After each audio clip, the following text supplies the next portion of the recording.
ঘটনাটা তো আমি তো ডিউটিতে ছিলাম, আমি গৌরীশঙ্কর জুট মিলে কাজ করি। 10:30টার সময় ছেলের ফোন আসলো যে বাবা আমাদের বাড়ির পিছন থেকে বোম বিস্ফোট হয়েছে। তা আমি জিজ্ঞাসা করলাম যে আমাদের মানে বাউন্ডারির ভেতরে হয়েছে না আমাদের বাউন্ডারির বাইরে হয়েছে? বলছে না, ঠিক আমাদের ঘরের পিছনে ঠিক বাসটা হয়েছে থানার জায়গা থেকে। তাই আমি বললাম তাহলে ঠিক আছে থানায় গিয়ে তোমরা জানাও। থানায় গিয়ে জানিয়েছে, গিয়ে থানায় ছিল, বললো কি ঠিক আছে আমাদের বম এক্সপার্ট আসছেন, ওনারা সব ইয়ে করবেন।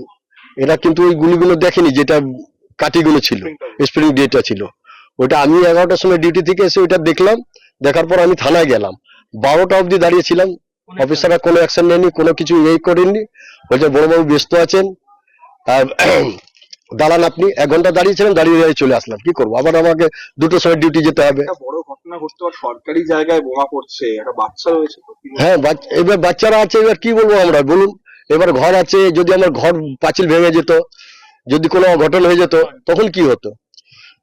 খারাপ। হ্যাঁ, এটা তো খুব খারাপ না? আমরা তো আপনাদের থানা, আপনাদের তো আর বোঝা উচিত যে আমরা থানা একদম সাটিয়ে আছে আমাদের ঘর।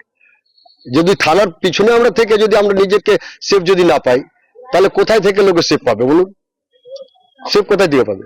আপনার নাম? আমার নাম রাজেশ বাসপুর। আমি এখানে গারুলিয়া নোয়াপাড়া থানার এখানে থাকি।